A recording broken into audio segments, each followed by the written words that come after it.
Welcome to the Filmlings Podcast, a weekly podcast where we analyze all that goes into effective filmmaking. I'm Jonathan. And I'm Alex. And this is week 49, Bibliographic Bogdanovich. That's right, we're doing our last director episode of the season, and we're taking a look at one of those directors who likes to talk about other directors, much like the French New Wave directors in a sense. In fact, he fashioned his early career much after them, and studied a lot of the old Golden Age directors before becoming a director himself, and was friends with a lot of them. Yeah, it's kind of amazing because he, as you said, he started off as a writer for Esquire magazine, but really he wasn't interested in writing. He was interested in getting into directing theater and film and also acting. So he would go out and interview all of these old directors and stuff, basically in the exact same way. Like you said, he took this exactly from the French New Wave and Truffaut and all the people who were writing for Cahiers du Cinéma. And just interviewing all these old directors and getting to know them and their style and just probing them with questions and questions. One of the directors he interviewed was actually kind of got frustrated and was like, "Do you ever end a sentence with a period?" Yeah, that was John Ford, which actually makes total sense because it's John Ford. Yeah, and he was just, so inquisitive and so eager to learn. And we see how much that influenced his own director style coming after that. And this is actually, he is one of the big names in the American New Wave, which we haven't talked too much about. We've talked about like all the other waves, but not too much of the American New Wave. So we'll get into a little bit of that today. Yeah, lots of waves in cinema, lots of waves. Anyway, so yeah, let's talk a little bit about who Pierre Bogdanovich is and how he got to be who he is. He was born in upstate New York in 1939, and he was the son of a painter/pianist, so he kind of grew up in an artsy household. During the days of his youth, as a teenager and in his 20s, he was very fond of movies, obviously.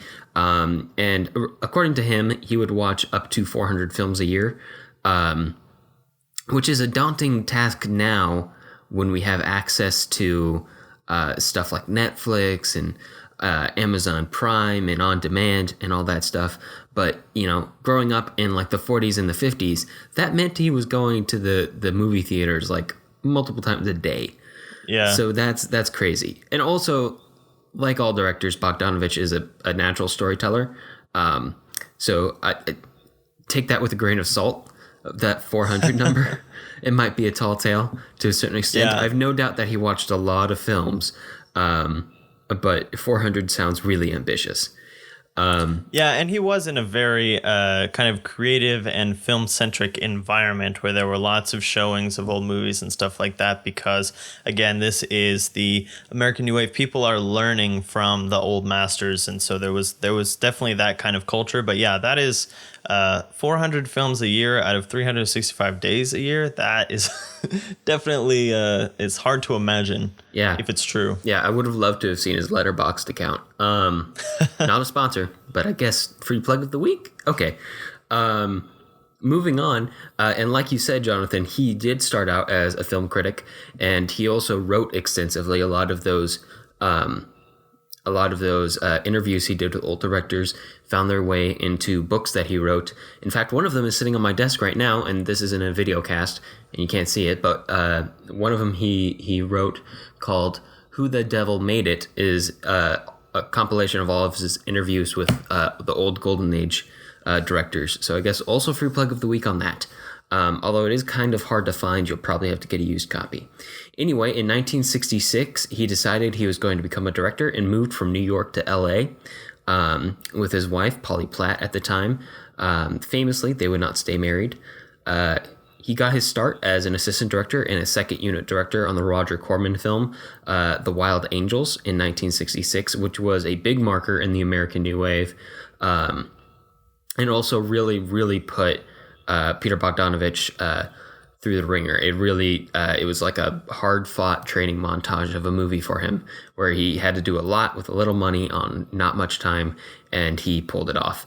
And then he got to direct Targets, which came out in 1968, and that was basically made from scraps of a movie that Roger Corman was going to make with Boris Karloff, and Corman gave the scraps to Bogdanovich and was like, here, make a movie with this. And he managed to make a movie with it, and it's called Targets. And it's surprisingly pretty good. It's not as famous as his next three movies, which we'll be talking about today.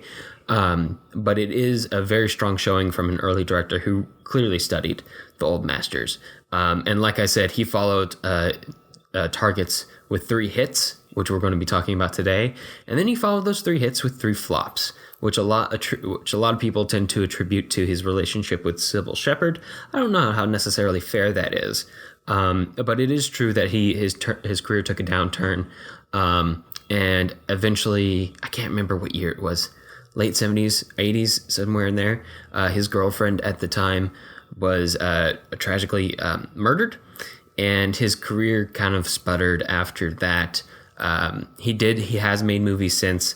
I believe he made a movie in 2014 or 2007, but he never with the same vigor that he hit it with his films of the early 70s.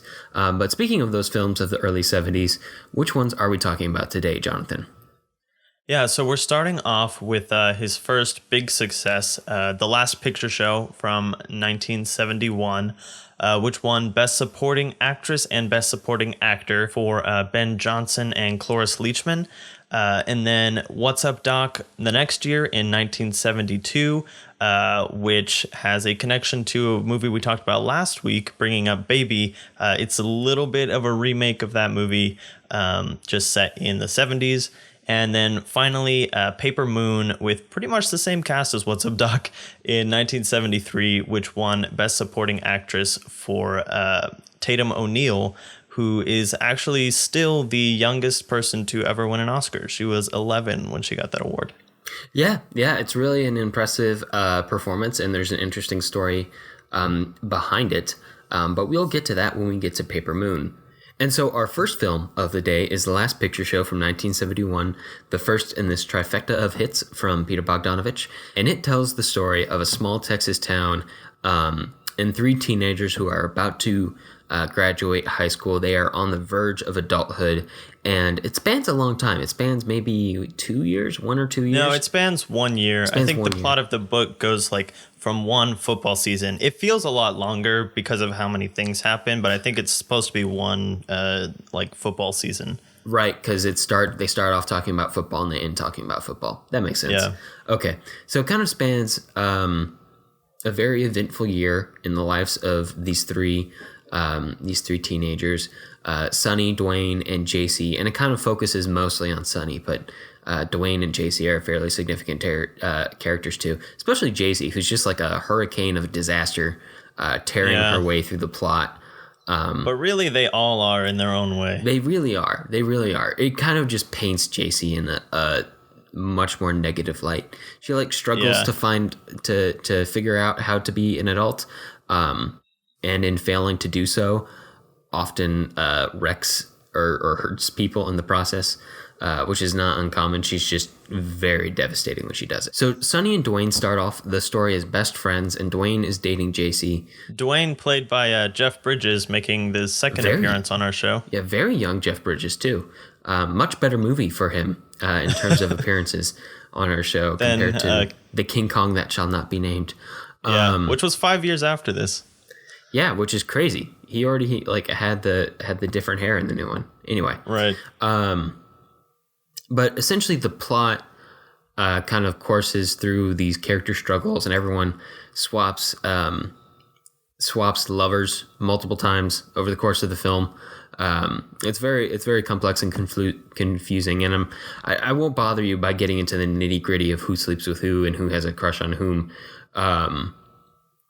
But suffice to say that it centers mostly on Sonny and Dwayne, who are best friends, and JC, who is their friend / at times lover / at times enemy, as they each find their different path to adulthood, and it takes tragic turns at parts. There's fascinating characters, and it kind of focuses on the small town. The name comes from the small movie theater, which is in the town, which is owned by a character played by Ben Johnson, for which he won the Oscar, called Sam the Lion. who owns the pool hall and the theater, and the picture show is closing down. You get the sense that this is the end of the era, not only for the characters, but also for the town itself. Like, things are on the verge of changing in the way that we would see change in a movie like No Country for Old Men. Yeah. It's on one level, it's like a coming of age story, and on another level, it's kind of the degradation of this whole town and this whole kind of way of life, I guess. It's kind of got a lot of levels going on. Yeah, and yet at the end it persists, and everyone makes it out the others. Well, almost everyone makes it out the other side. He was sweeping. That doesn't give anything away unless you've seen the movie. So go watch the movie. But it is entertaining. It's a great character piece. It's a great mood piece. It's a great drama piece that goes to really interesting places. And again, if I got into the nitty gritty of who's lover at what point in the film, we'll be here all day. And I don't want to take up that much of your time, so we'll move on to to breaking down the movie itself. But I do think it's really most interesting as a character study of sorts. And this is my second time watching it. I thought it was really interesting to. I got the sense that this was how Sonny becomes like the new Sam the Lion, because he ends the movie like running the pool hall and being wiser in the way that Sam the Lion describes his young love affairs as making him wiser. Yeah, and so just to kind of talk about the origins of this story, this was originally a book that Peter Bogdanovich adapted with the author of the book, and it's kind of interesting. The story of that collaboration is that the guy who wrote the book, I forget his name, but he didn't seem to be as happy with the final product of the book as Peter Bogdanovich was, and he was actually trying to change parts of the story as they were adapting it. And Peter Bogdanovich had to Martin. What? But Peter Bogdanovich had to keep trying to bring it closer to the book and bring it back to the source material, because that's what he wanted to film. And he says basically he made the book and cut a couple pieces out just to keep it short. But that's kind of an interesting look at. We've looked at lots of adaptations, but you don't typically see the director fighting to make the book more than the author of the book. It's usually the other way around. Yeah, right. Typically it's the director who's fighting to change things. Yeah, that's fascinating. Right. That's fascinating. I don't know. How could a lawsuit even work on that? I'm trying to think, because there's been so many authors who will threaten to or actually do sue filmmakers who either adapt a story without permission or adapt a story unfaithfully. So what would you say? Like, I'm suing you because you adapted too faithfully to my book. Right. But aside from that, in the adaptation, we're already starting to see a lot of the influences of the directors that Bogdanovich had been studying and interviewing and looking at coming out of some of the other new waves, like French New Wave and stuff, because this film reminded me a lot of 400 Blows and also Bicycle Thieves in that. So this film is black and white, first of all. So it paints a very bleak picture, just like in its format, first of all. But also just all the things that are happening are very, there's not a lot of redeeming qualities that happen through any of the characters. And so it brought me back to that place of watching some of those Italian neorealist films and some of the darker French New Wave films. And so you definitely see where that film studies was already working its way into his work with his first big film. Certainly. And the town itself kind of feels like a cross between a town you would see in a John Ford Western and... three things. A town you would see in a John Ford Western, a small village you would see in a French New Wave film, and a super windy village that you would see in a Kurosawa town. Because, wow, there is so much wind, which kind of plays an important part in setting the mood of the town. It's very windswept. It's very barren. You get the sense that the wind is trying to... people don't stay around very long.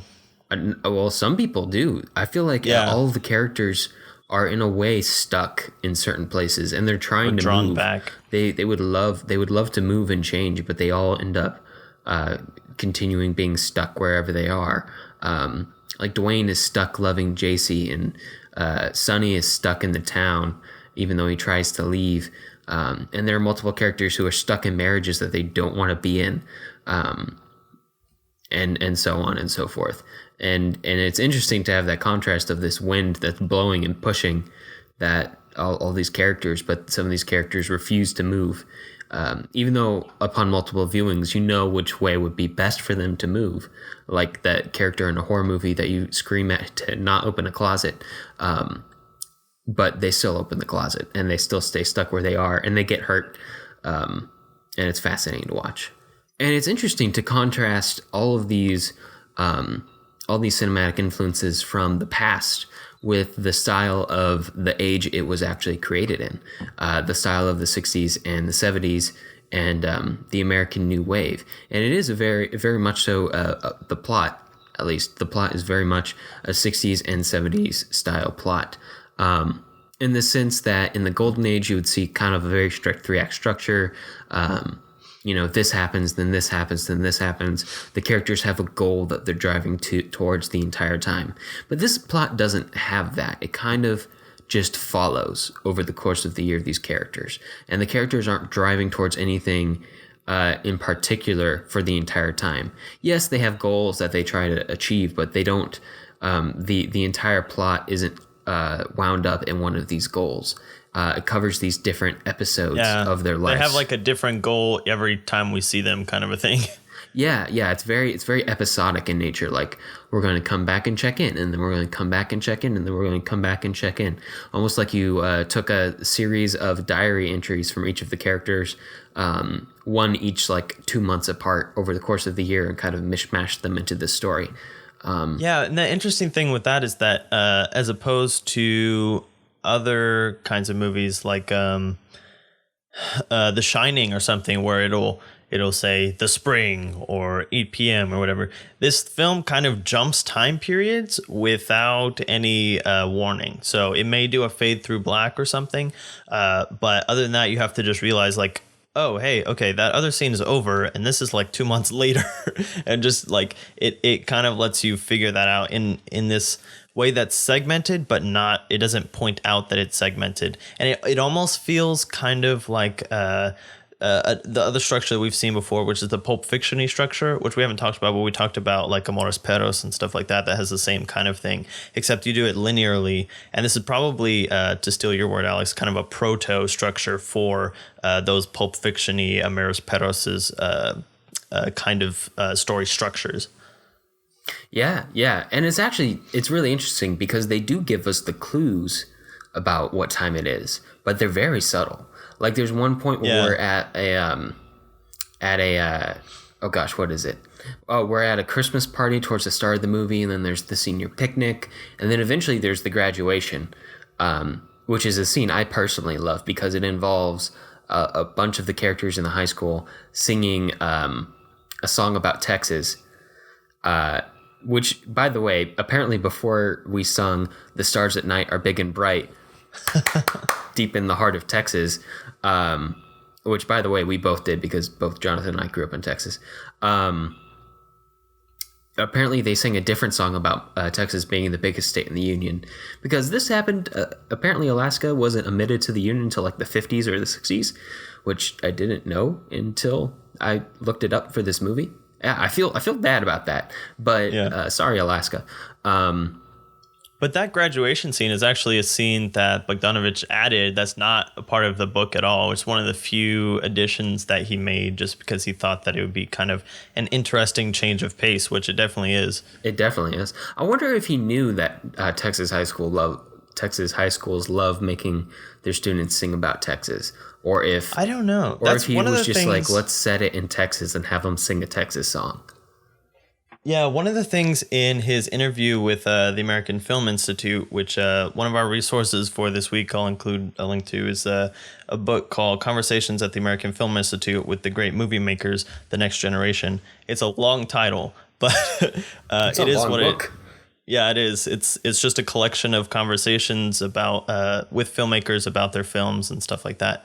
But he talks about when he was making The Last Picture Show that one of the things that interested him is that it was basically a whole world and a culture that he didn't know about. He didn't know about small town, more southern America, and so he was interested to see if he could portray it and make it interesting. And so that's a challenge that he set for himself that he was able to accomplish. So that's another interesting thing about Bogdanovich. He doesn't shy away from something that he's not familiar with. He's like, I can use film to kind of learn more about this other part of the world or even of my country.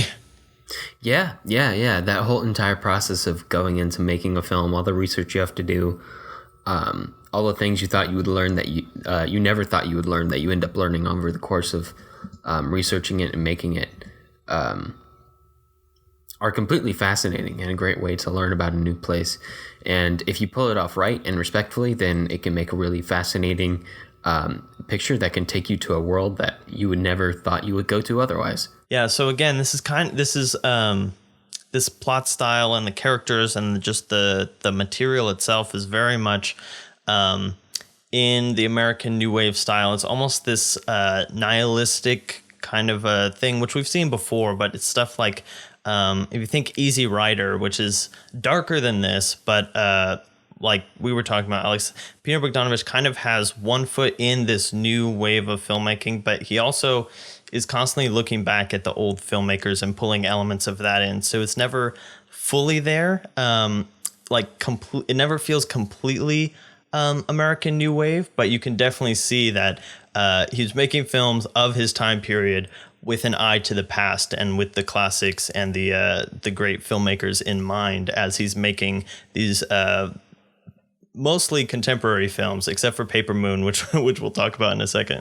And it leads to an interesting and unique mix that kind of mixes his movies pop out compared to the rest of the American New Wave and kind of stand on their own, which is fascinating and a really interesting thing to look at, the blend of the two styles, which is maybe the healthiest way to blend styles and move forward.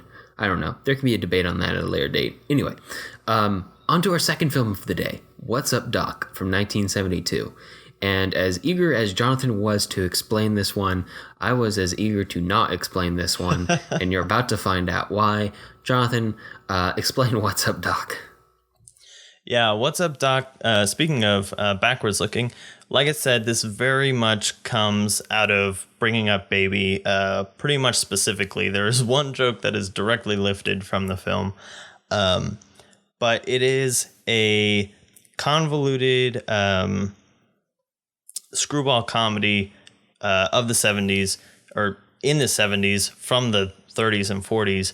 But basically it follows 4 identical overnight bags, each containing something different. One has top secret documents, one has very expensive jewelry, one has Barbra Streisand's extra clothes, and one has Ryan O'Neal's geological rocks. His igneous rocks. His igneous rocks. He's a rock musicologist. I don't know exactly. It doesn't really matter. But not the like point rock is that music. Not rock music. No, music with right. rocks. Yeah, what tone rocks make. He has like this convoluted theory that like early man could use igneous rock to tap on as a percussive instrument to make like a certain note harmony. I don't know. It's all very confusing and abstract, which is the point. And literally has zero application to the story. Yes. But yeah, so from Bringing Up Baby, what Peter Bogdanovich has taken is the character of Katharine Hepburn's character from Bringing Up Baby, the quirky, just all over the place woman who decides that she is in love with this man and decides to ruin his life in order for him to fall in love with her. And so that's what Barbra Streisand is to Ryan O'Neal. And they just go on this huge romp all over San Francisco. Romp was probably the wrong word to say there. I don't know. I think it might imply that Ryan O'Neal's character is having a bit more fun than he really is over the course of the film. I think it's a romp for Barbra Streisand's character. Yeah.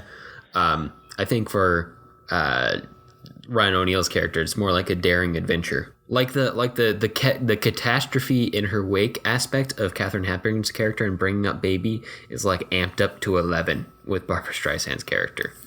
Yeah, and then you throw into this Madeline Kahn's character of Eunice Burns, who is Ryan O'Neal's or Howard Bannister's fiance, and so he's the stuck-up scientist. She is the prudish and proper woman who won't let him have any fun, tries to keep his head on straight, and then Barbara Streisand comes in and just, totally undoes everything and makes him so confused and so makes him fall in love with her, which is how it has to go. So it's cut and dry as far as screwball comedy, which means it's incredibly convoluted in terms of any other kind of plot structure.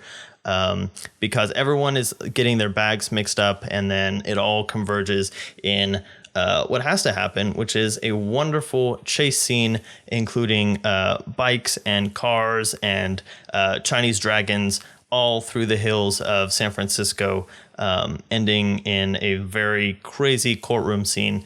It's just a big mess and a whole lot of fun. Yeah. The car chase scene is so ridiculous. It looks so well done. It also looks so hard to film. Yeah, because none of it's fake. None of this movie is fake, and that's amazing.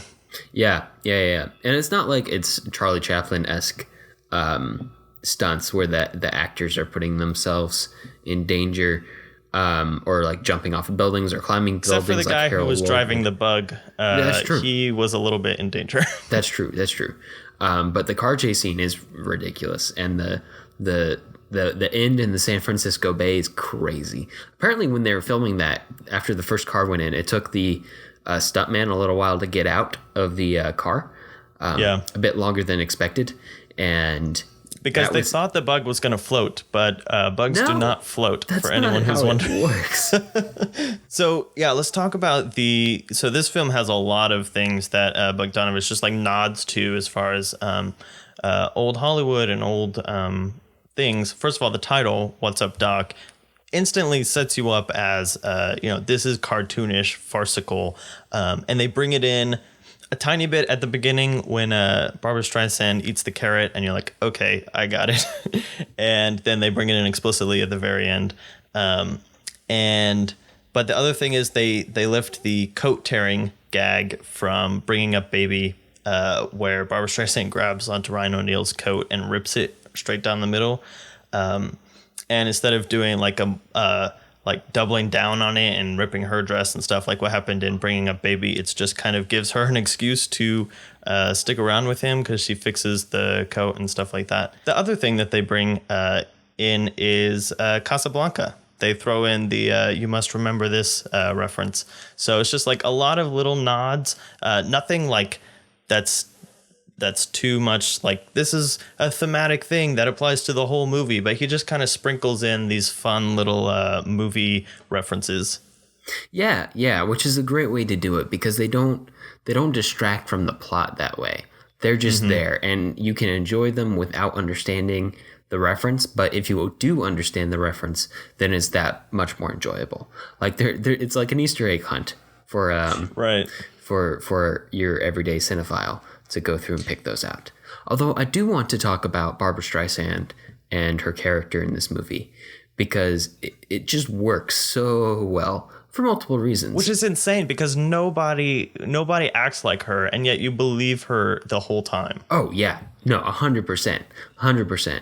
And the first thing is Barbara Streisand with that hat and the way she smiles looks so much like Bugs Bunny, and I can't put my finger on why. The only thing that would make her look more like Bugs Bunny is if she actually had two giant rabbit ears sticking out of her head. But I can't, and maybe someone could explain to me why she looks like a rabbit with the hat on, specifically Bugs Bunny. Yeah, but she does the little nose really twitching smile too at the beginning. Yeah, she affects the character really well too. And the other key to her character, I think, is the fact that she's extremely likable. Like she never has any bad intention. Like, yeah, she wants to steal this guy away from his fiance. His fiance, yeah. But But we meet the fiance and we don't like the fiance as an audience, and we're like, okay, you can steal. Like, we don't, we're not upset about that. But she's genuinely And they still give her shows a satisfying ending too, which is also nice. Yeah. But even little moments, like when she goes to Ryan O'Neal's room when he's gone and fixes his suit for him, like she actually hand sews his suit back together. I was like, oh, she's actually nice. Like, she doesn't mean to be a chaos tornado. She just is a chaos tornado. And she's kind of gotten used to living with it. And that is her backstory, too. Like, she's been to, like, hundreds of different colleges, but it always ends in disaster when she, like, blows up a lab or something on accident. Yeah. Because she's just that character. Yeah, and the fact that she's been to so many colleges actually comes up a lot throughout the film, and it's incredibly useful because she studied practically every topic under the sun. So she's able to shed intellectual light on certain situations as well, and not just be this goofy, pretty face that's thrown in there.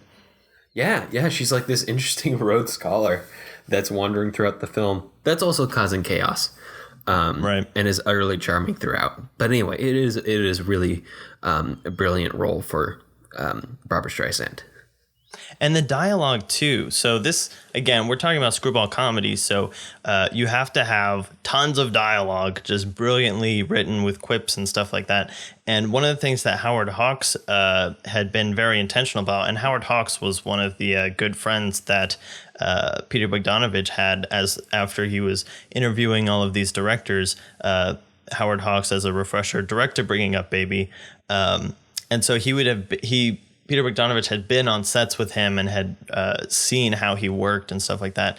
And one of the things that Howard Hawks did a lot was give the characters extra words at the end of their line that aren't very important, but it's something for the next character to step over, to just condense all of the dialogue and make it all happen so fast that you can barely keep it straight in your mind as you're watching it the first time. And then you go back and watch it again, and after a couple times, and you get other jokes that you don't. And that's one of the techniques that helps make that happen. And that works in this film as well. There's just specifically the dinner party scene when Howard is going to talk with the guy who's giving this grant for different music things or whatever. Again, none of these details are very important in terms of the comedy, but it's just, you've got Hugh. He's kind of dominating the scene, and everyone is talking at the same time, and you're trying to keep up, and people are trying to keep up with other people, and it's just so pulled off so well. And it's something that we hadn't really seen in a long time, since the 30s or 40s. And it's kind of amazing that Peter Bogdanovich is able to bring almost the exact style of screwball comedy and put it in a modern setting.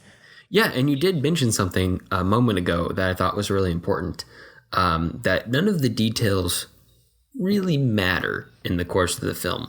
Like they're important to the plot, but you're not watching it really for the plot. It's like everything is a MacGuffin in this movie. Everything is a blatant MacGuffin. Like the opening shot, or the first shot, I don't think it's the opening shot, but the first shot you see of one of the carrying cases, like you just look at it and you're like, oh, that's a MacGuffin. Like, yeah. Oh, it's blatantly a MacGuffin. There's just a manila folder with top secret stamped on it. And you're like, okay, I get the point. They're going to go after this, but I don't care. I don't need to care. Yeah, or like a bag full of jewels. You're like, okay, I get it. Somebody's after jewels. You don't need any like elaborate backstory as to why somebody would be after a bag of jewels. Like, we get it. You're after a bag of jewels. And that kind of brings up like the cartoonish side characters, like the guy who's after the top secret documents, who carries around a golf bag to be inconspicuous, which just makes him more conspicuous because he's constantly throwing these golf clubs away. Yeah, he's running through the hills of San Francisco, like tossing the clubs out so he could run faster. And then the hotel worker who's after the jewels, and he's just constantly tripping this woman to delay her from getting to her room.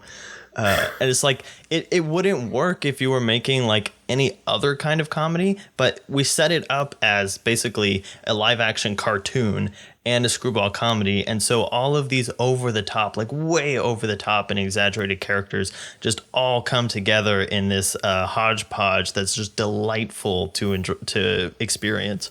Yeah, and another thing that I was kind of thinking as I was after I had watched this film, and I've seen this film like a million times, but kind of thinking about that character dynamic that we see in this film and bringing up Baby and a lot of other screwball comedies is the highly exuberant character and then the more straight-laced character who kind of just gets thrown into this whirlwind of a character who's going on this adventure, and they parts of their personality start to rub off on each other, usually more the exuberant character rubbing off on the straight-laced character. But that carries over into other films that we see today in places where you might not be expecting that because they're not screwball comedies per se. But even if you think like Dory and Marlin's relationship in Finding Nemo and other kind of, not necessarily cartoon, but even live action things, it's like these are... the origins of comedy is this screwball comedy after the silent comedies, of course. But, you know, those traces still continue, even if they don't contain the screwball comedy form strictly as we would perceive it. But talking about different character dynamics, the last film that we're talking about has a very interesting one between our two main characters, both on the screen and behind the screen. So, Alex, take us into Paper Moon from 1973. I will. So we open on a funeral. A young girl at a funeral. This is Addie Loggins, played by Tatum O'Neal. And her mom has just died, and she's super sad. And she's like 9 or 10. She's not very old. She's a very young girl. And this odd man comes up to the funeral and is acting, well, oddly. But he comes to pay his respects and leaves. And as he's leaving, the people are like, "Hey, you and this little girl have the same jawline. Is it possible you're her father or a relative of some kind?" And he insists that he's not. They don't. I don't think they pointed that out. They were just like, "Hey, you're going this way. She needs to go this way. Take her with you." They do get to that point, but they are like, when he first gets up there, one of the women whispers to him, like, "You guys have this. Are you a relative? You guys have the same jawline." Right. Yeah. But yes, he is going St. Joe way, towards St. Joe, Missouri, which is where the girl's nearest living relative, her aunt, lives. I should call them by their names now. The young girl is Addie, and the man at least says his name is Moses Prey. I'm not entirely convinced that it is Moses Prey, but that's what he calls himself. And the reason I'm not convinced is because he's a con man. He does agree to take the little girl along because he agrees, he agrees essentially so that he can extort the brother of the man who was drunk driving and managed to kill this young girl's mother in the course of his drunk driving. So he extorts $200 from this guy, and then they're on their way. Except not really, because he's going to send the young girl on by train and keep the rest of the money for himself. He spends it on a new fancy car hood ornament and stuff. And while they're waiting for the train, young girl is like, "I want my $200." Or, well, first she tries to get him to admit that she's her dad. She clearly wants a dad more than she wants the money. And he refuses to admit that he's her dad. And then the girl's like, "I want my $200 back," which is a beautiful line delivery, which I won't try to do for you. Because if he's not her father, then basically the money that he got is for her, and she's smart enough to realize that. So basically, if he doesn't admit that he's her father, she technically deserves the $200. If he does, then he can keep it, but he's too stubborn. So yeah. So at this point, he doesn't want her to start screaming and get him in trouble. So he agrees to take her along, and they're going to earn the money back. Except earn isn't really the right word because, like I said, he's a con man. You're going to get the money. Yeah, get the money. So he agrees to take her along to get the money. and they run series of scams, and they have kind of the zany adventure over the course of the film where he teaches her how to be a con man, and she has new insights on how to like extort more money from richer patrons, and how to use her appearance as a young girl to their advantage during their escapades. It's really interesting, and the entire time, like, the said motivation for them being together is the money, but you also get the sense that Addie really wants or wishes that this guy Moses is her dad. I think more because she wants a dad and a relative and a parent than she wants specifically Moses to be that dad. Because if you had your choice of all the dads in the world, Moses Prey is not the man to pick for the job. But they clearly, I would say, in my estimation, that they are related. And I believe Peter Bogdanovich kind of went in with that assumption too. He was like, this is how I'm going to make the movie, as if they were related, and then audiences can make whatever conclusion they would like to. But the other thing we learned through this section of the movie where they are getting the money back and scamming people for it is how clever she is. And not only clever in terms of getting money, but also clever in terms of seeing who can't afford the scam that they're pulling. And so basically their scam is to sell Bibles to widows and make them think that their husband ordered it before they died. And so when she's there, she will either raise the price of what they're charging, seeing how much money the person has just by looking through their front door, or she'll like give them the Bible for free if she sees that they have nothing and they have 10 kids or something. And that's not really an exaggeration. But, you know, So we get to see how smart she is and how compassionate she is. And it draws us into her character really quickly, faster than into his character per se. But we warm up to him as we go along. Yeah. I think we see in them kind of the same person almost at two different stages. Because again, I think I do think they are related, and B, I do think that they have a very similar personality, but that Addie is a much younger, much more vulnerable, much less closed off to the world person because she's like 10, and Moses has been around the bend a few times. Like, he's been around, he's been hurt. We see him get hurt severely over the course of the film as things get very dramatic towards the end. And I think he's much more closed off to the world. And I think Addie, in a way, protects him the same way that, in a slightly different way than he can protect her as an adult. Anyway, all to say they have a very interesting character dynamic. And then the entire middle section of the movie is kind of spent around the relationship of the father and the daughter, along with this traveling, for lack of a better word, dancer, and her African-American, for lack of a better word, employee, who she keeps with her. This film is set in the 30s, by the way. It doesn't. Yeah, this is set against the Great Depression. And anyway, the dancer lady who might do things for money. Let's just get that out of the way. Actually, does that becomes an important plot point. Is played by Madeline Kahn, who played the stuck-up Eunice Burns in What's Up, Doc? So there's an interesting twist between those two characters, from the straight-laced Eunice Burns to freewheeling dancer. The not very laced not very laced at all. Character in Paper Moon. It's funny. I believe What's Up, Doc was Madeline Kahn's first role or first big role, and she went on to do several other things. She's pretty famous for being Mrs. White in Clue, and also being in Clute. So this is kind of her origins. I think that's really interesting how many different roles she plays. Yeah, very set of classic 70s films there.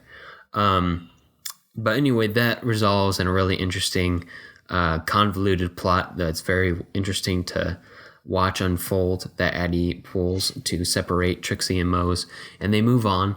And then they get involved with a set of bootleggers and they're way over their head because the bootlegger is the brother of the local sheriff, who kind of uses his sheriff's deputies and himself as an enforcer committee for his brother.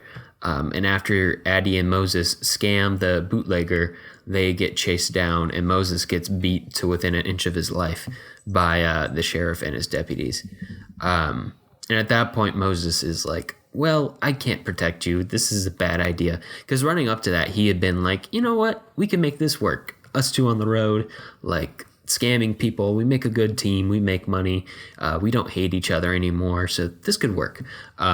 But after that, he kind of snaps into reality. He's like, this is not the place for a little girl to be. And he drops her off at her aunt's house. And then there's a long drawn out scene, and Addie might chase after Mose, or she might not. Watch the movie. I'm not going to tell you. But anyway, let's talk about how this story came to be what it is. Because it's based on a book, but the book isn't called Paper Moon. The book is called Addie Pray. But Peter Bogdanovich came up with the title Paper Moon before he even really knew what it meant or what it had to do with the film. Yeah, he actually, so he knew that the story was going to be set in the 30s, and he likes to kind of go through music of the time period. And we could talk about that in this film, is like the way that he uses music, because he doesn't like to just throw music under every scene. He chooses it very specifically. So he was looking at the popular songs and music of the year that the film would be, or that the story would have been set in. And he came across this phrase in one of the songs, Paper Moon, and kind of reminded him of, Carnival Paper Moon that you would sit in and take a photo in. And he thought that was really evocative and didn't really know how it related, but he just really liked the phrase. And so he decided to pitch that to the studio. Yeah. And the studio was not having it because they were like, you know what? That doesn't make any sense. What does that have to do with this movie? And Peter Bogdanovich was like, it's such a good title. And it really is. Yeah. You wouldn't need a paper moon in this film to have it be called Paper Moon. Like, it just makes sense. Plus, Paper Moon's always playing on the radio. Like, he plays the song on the radio in the background of a bunch of scenes. But anyway, Peter Bogdanovich is having this problem, and he's friends with all sorts of old school Hollywood directors, right? So he calls up one of his buddies, none other than Orson Welles, who's in Europe at the time working on a movie there after Orson Welles was famously exiled more or less from Hollywood. Wow, we really need to do an episode on him. But anyway, that's true. He calls up Orson Welles and he was like, I have this movie. It's called Paper Moon. And before he could even tell Orson what it was about, Orson Welles was like, wow, that's an amazing title. Just keep it. He was like, but the studio wants to change it. They says it doesn't have anything to do with the movie. And Orson's like, well, just make it have something to do with the movie. And so we have the famous line that Orson Welles says is, that title is so good, you shouldn't even release the movie. Just put out the title. Yeah. Wow, that's very Orson Welles. But he goes back and he writes the scene where Addie has her picture taken on the Paper Moon, and Mose is too busy going to the strip show where Trixie is over and over and over at this carnival to come have his picture taken with Addie on the Paper Moon, which is interesting because like the poster for the movie is the two of them together sitting on the Paper Moon. Yeah. And to me, that is like a hint, hint, wink, wink giveaway that eventually they end up taking the picture together at a carnival. At least I would like to think so, because sometimes you just got to look at things through rose-tinted glasses. But maybe I'm being too optimistic about that.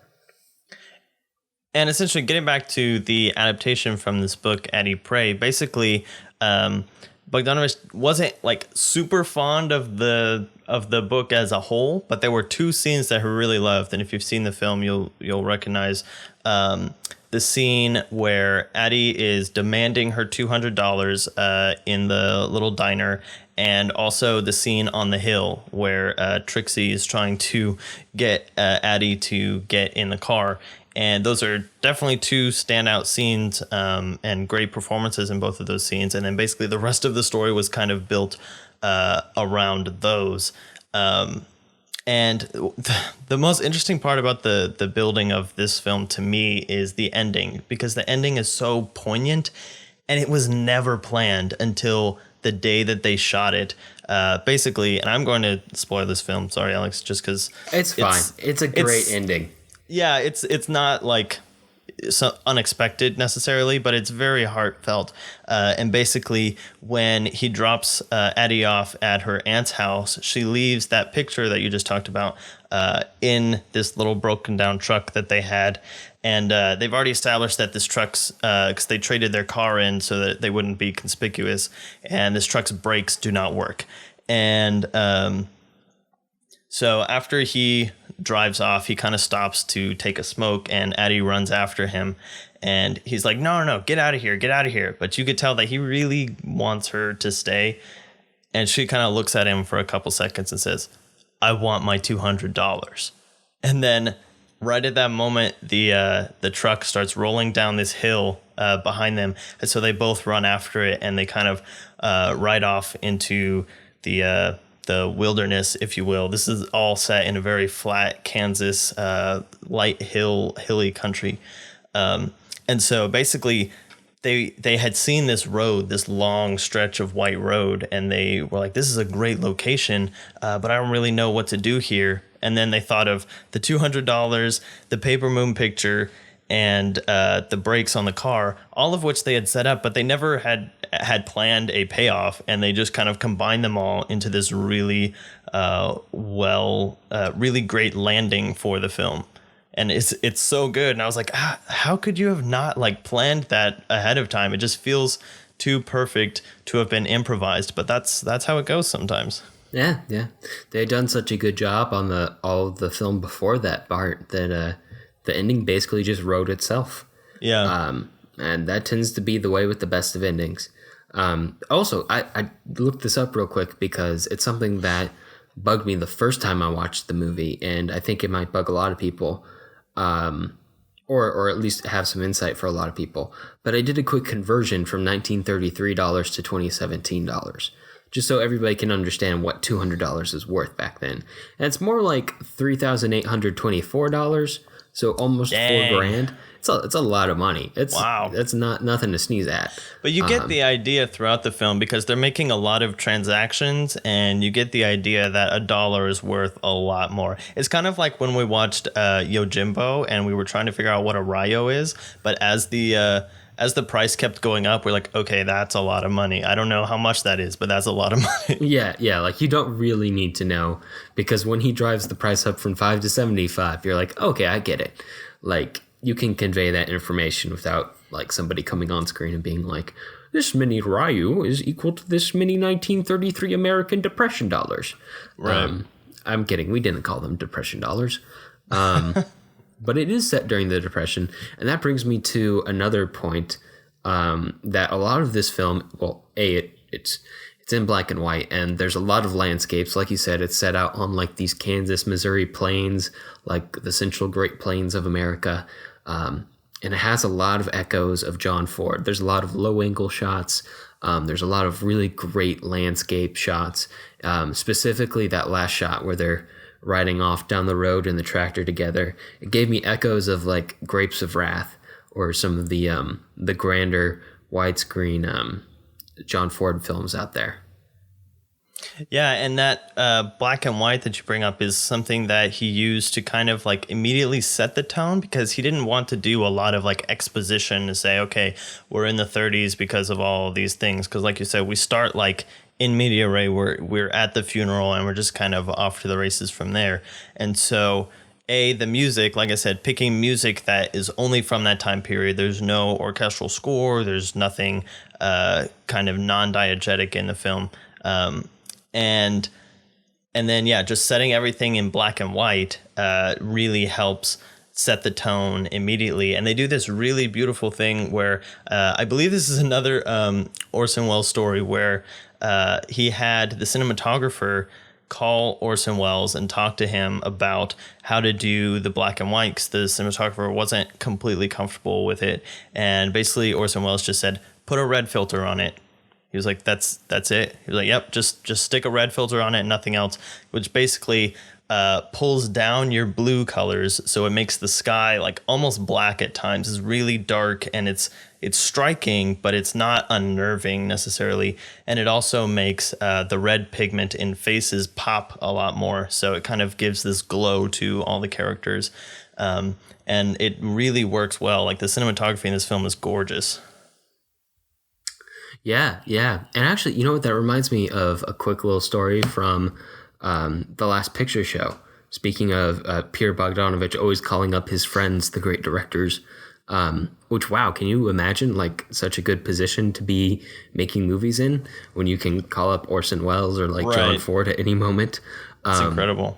But anyway, Peter Bogdanovich was having a hard time getting Ben Johnson to play the role of Sam the Lion in The Last Picture Show. And Ben Johnson was saying, like, there's too many lines. I can't do it. I can't say all these lines. And Ben Johnson has also worked with John Ford before. And so Peter Bogdanovich calls up John Ford and he's like, I'm having this problem. This role is perfect for Ben Johnson, but he won't take it. He says he doesn't want to do all these lines. And John Ford's like, he always says that. Let me call him.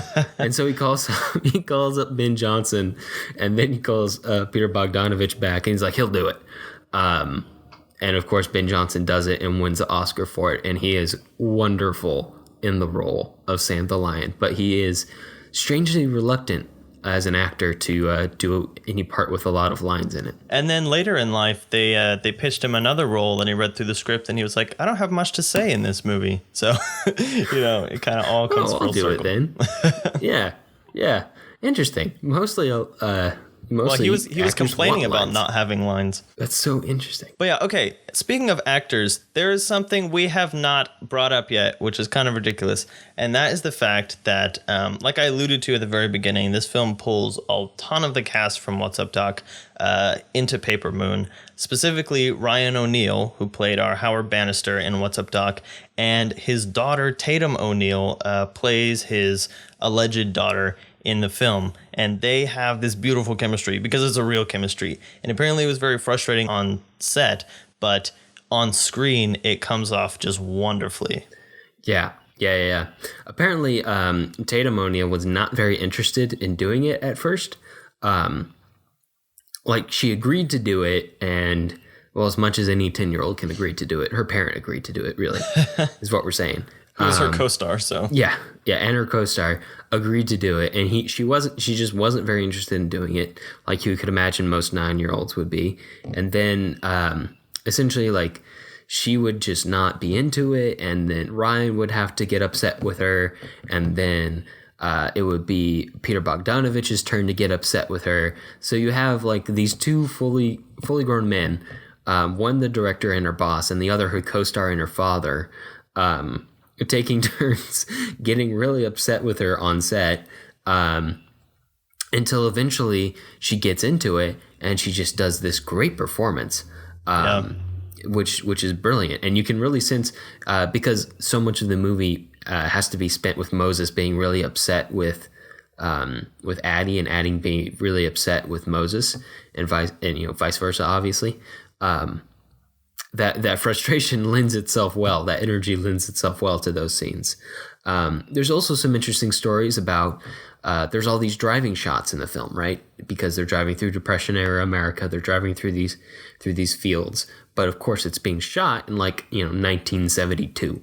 So, in order to get all of these shots correctly, you have to go locate a long stretch of road on which you cannot see any anachronistic buildings. So no buildings that have. This is before we're doing any kind of digital replacement or anything like that, or maybe not before, but he didn't want to do that. And it's actually amazing how well the barren Kansas landscape lends itself to just looking like it's still straight out of the 30s. Yeah, it's gorgeous. It works great. They're great locations. The problem is,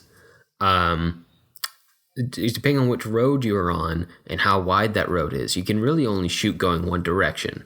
And some of these driving scenes where they're having this extended dialogue are quite long. Some of them require stretches of road like that are like 2 miles long or longer. So during some of the early parts of the film, when Tatum wasn't really into it and she'd be messing up a lot of takes, you'd go out to do one of these driving shots and you'd get like a mile down a 2 mile shot. And she would mess up, and then you have to cut, and then you have to drive back a mile and reset, and then you have to go again, and then you have to cut like a quarter mile in, and then go back and do it again. And it's more stressful than just having to reset on a set. You have to take a mile or two drive back down the road just to get the shot restarted, which can be stressful to say the least. My favorite one of those stories is from Act 2, when Addie's gone through this whole all these shenanigans to get rid of Trixie, and she comes down and meets with her father while he's eating some waffles at the little restaurant in this bed and breakfast. And it's again like this, Peter Bogdanovich wanted to do a lot of like long takes and just let the performances play out on screen. So there would be very long scenes. And so if you mess up, you have to do another long scene just to get it right. And Tatum, for some reason, kept messing up her lines in this scene where Ryan is eating waffles. And so they're like, he must have gone through like 50 waffles just to get this scene right. And they have bloopers of him being Tatum messing up, and he's like, Tatum, I can't eat any more waffles. Please just get this right. This is wonderful. Please, I don't want any more waffles. Oh, gosh. And at that point, like, okay, so obviously you go into a shot with extra waffles at the ready, right? Like, you don't expect to get it in one take. So you've got to have, like, 5, 10, 15 waffles ready. But, like, 50... Like, could you imagine like somebody in the next room over somewhere on the studio lot, like frantically cooking waffles? Like, right. we gotta get more waffles, guys. Get more waffles. We gotta get more waffles. And then like once you go through a couple, you're just eating cold waffles and not fully cooked waffles. Yeah. It's brutal. It's brutal sometimes. Hard life as an actor, eating so many waffles. Anyway, let's move on to overall notes. Okay, so as we're going into overall notes, there is another actor that we haven't talked about, but he makes an appearance in all 3 of our movies, and that is Randy Quaid. He doesn't have a big role in all of these films, but he has a memorable role in all of these movies. He's kind of Bogdanovich's Owen Wilson to Wes Anderson, where he just kind of like comes along and they kind of plug him in, and I think even in Paper Moon, he plays his hillbilly for a couple minutes. But before that, he had done a film and started to get more attention. And Bogdanovich was like, I know you're a star now, but could you come in and just play this hillbilly for us real quick? And he was like, yeah, sure, it's fine. But I don't know. I think that's just kind of a fun relationship because he's always this awkward kind of a character. In What's Up, Doc, he plays a scientist of sorts, but he has just one kind of funny line, and in The Last Picture Show he has a bigger role. It's still incredibly awkward, but it's fun to see him as he goes through each of these different Bogdanovich films and changing with the style of each of these because they're all so different. And yeah, he was a director who liked to dabble in a lot of different genres, which seems like a lot of fun, and which makes total sense because sliding into overall notes, Bogdanovich was definitely a surveyor of all sorts of classic cinema. You watch 400 movies a year as a teenager, and you're going to be watching a whole bunch of different styles of film, kinds of film, different artists.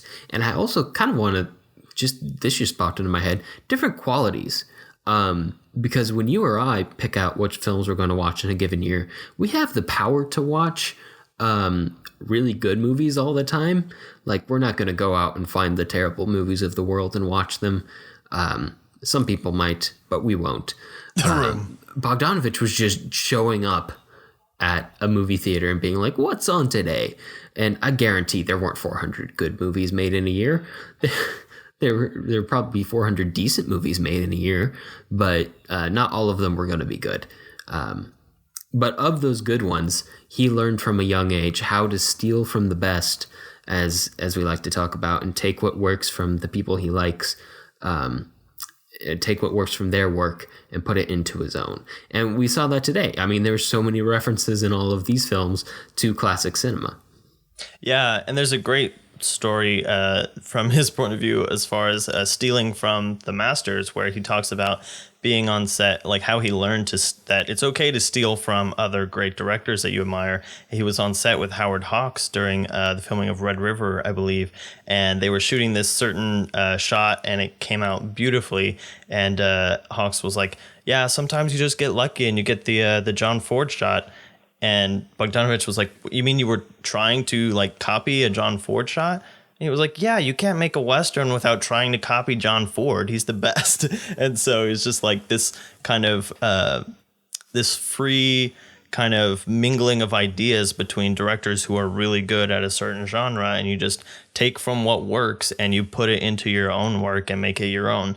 And that's what we've talked about a lot as we go back to these old movies in classic cinema, is just adapting it into a new material. As long as you're saying something new and fresh, you don't always need to reinvent the wheel. Right. Sometimes the wheel works just fine.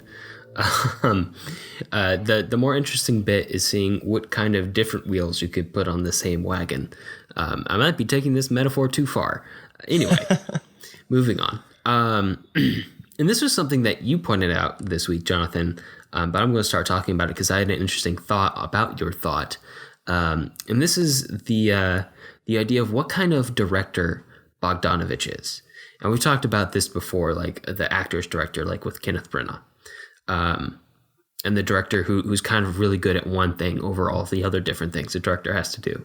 Because if you think about what a director has to do, it's essentially to coordinate all of the other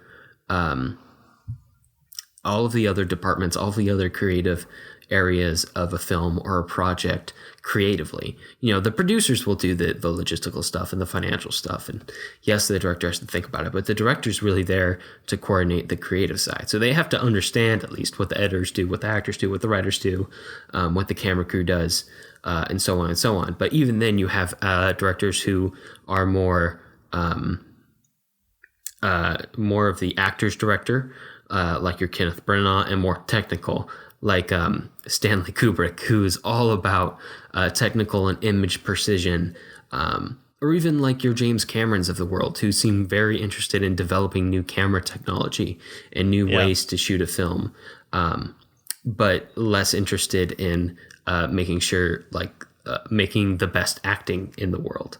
And I always thought of Bogdanovich as a director's director, just because he's so obsessed with other directors. But you pointed out this week, Jonathan, that you thought he was an actor's director. And, you know, I totally get that, because watching some of the interviews he did this week with Wes Anderson, which we'll link to in the blog, he talks about how he makes sure each of the roles that he writes are for the actors, the specific actor who's going to be in that role. And he takes a lot of care through all of the research material we've gone through to make sure that the actors are in the best position to give the best, most natural performance they possibly can on screen. Yeah, but the other part of being an actor's director versus a technical director is largely how you get into the business. And Peter Bogdanovich comes from an acting background. He was an actor, studied acting at the same time he was studying directing. He learned to direct because in an acting class where typically they would do scenes with one or two people, he got 5 of his friends together and was like, "Let me direct you in a scene." And he was actually too young to be in that class. He lied about his age, but he directed this scene and the teacher loved it. And so he was like, "Hey, I'm pretty good at this." But even wasn't that like a Stella Adler class too? Yeah, that was. It was a very high profile acting director or acting teacher. Pardon me.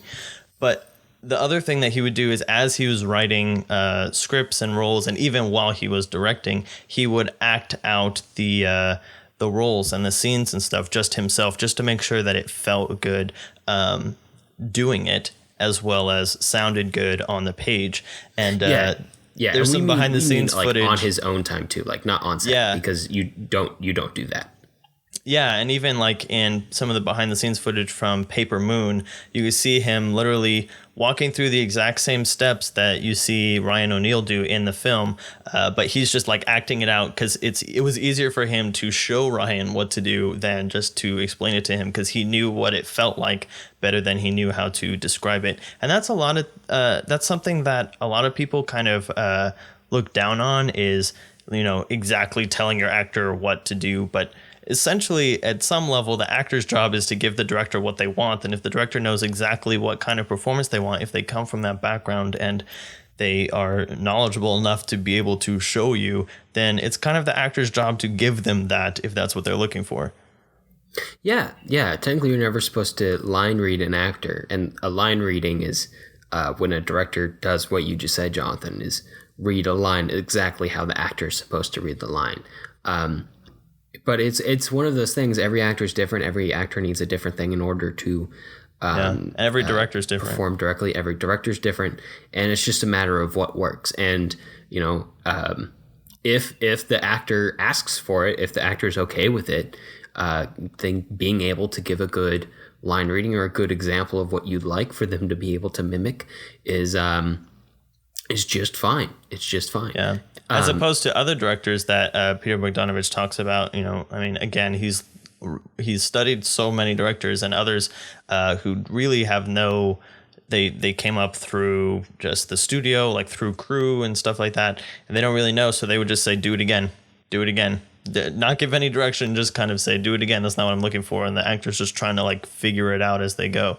So there's definitely two different sides of that, and Bogdanovich falls more in the Branagh camp than the Kubrick camp. Yeah, where it's just do 100 of these pieces. Right.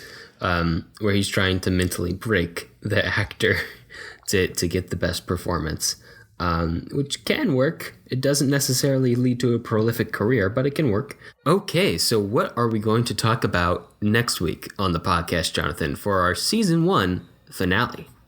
Yes, so next week will be the last episode of 2017, and we're going to try and go out with a bang with our Christmas extravaganza episode.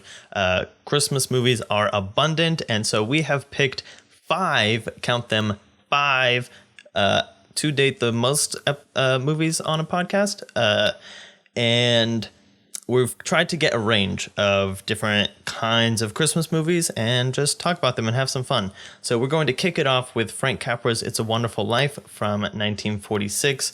We're going to talk about the classic A Christmas Story from 1983, and also A Muppet Christmas Carol from 1992, and bring back some Muppets and Jim Henson creations, and Elf from 2003. Gosh, I love Elf so much.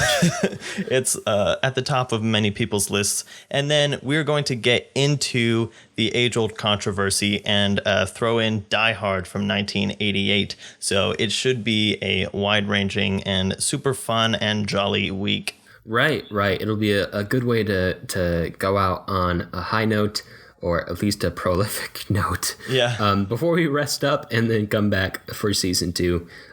Because we do plan on coming back for season 2. I don't know. Do we have to announce that?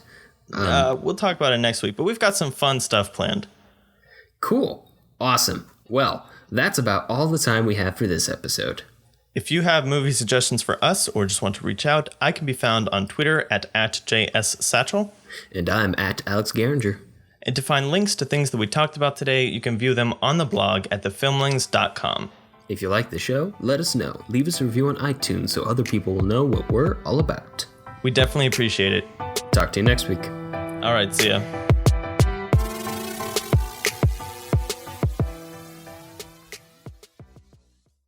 Have fun explaining the plot of What's Up, Doc. Let's just play the audio from the court scene. Well, anyway, he came in and tried to get my case, and then he came in and tried to get his case, and then they came in and tried to get all the cases, and then the shooting started. You brought the stuff, guys! I intend to get to the bottom of this web of deceit and confusion if it takes me the rest of my life, which may end at any minute.